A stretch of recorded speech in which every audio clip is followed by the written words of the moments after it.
Okay, today is December 8, 2013. Let's take a look at Apple here, get a little update. Last Friday, the APX, we got a little bit of a pullback, and kind of wasn't surprising to me, but it was a little bit, I was kind of hesitant to look at that 560 pin because I figured that maybe 565 would be a good pin, and apparently they are willing to take some of the 565 put into the money like I think based on Thursday number, I was looking at somewhere around 7,000 contract.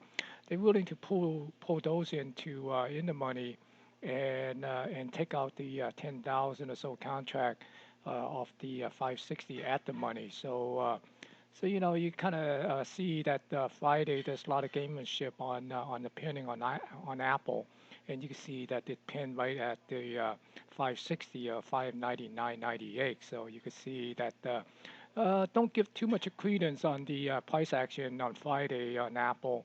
But in any case, we're going to take a look at it. First of all, looking at the weekly, we got a little doji type of spinning top type of candle on a weekly, and it broke through that 555, 554 that we were looking at. Came down and tested a little bit at the 556, but we're still looking at this 94 area, this particular pivot high here as a near-term target, even though we might see a little bit of a pullback.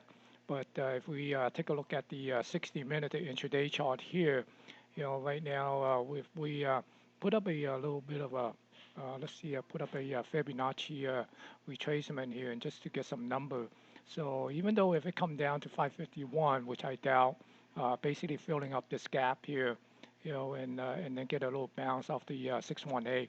But it's kind of sitting at this 78.6, so we might see it to bounce back up to this 575, and eventually, get back up, work itself up to this 127 extension of 591, and the 141 is the 600 mark.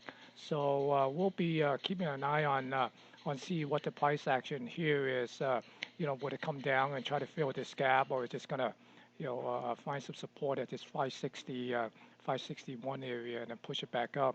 So right now, looking at the daily, you see that daily is still in a nice uptrend. If we take a look at, here's the low trend line here. Let's say we take the low to the low on the low, on a closing basis, right?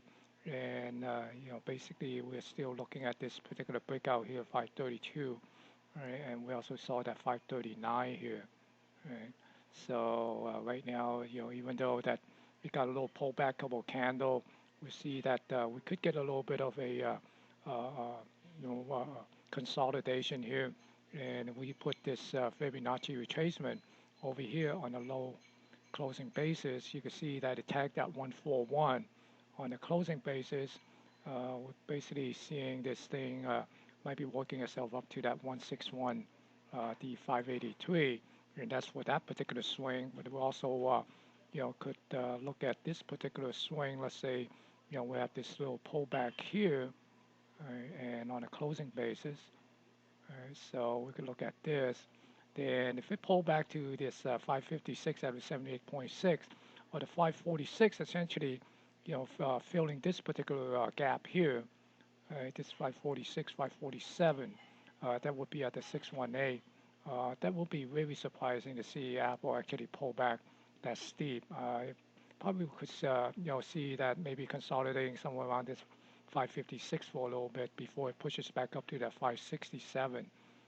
Let's see.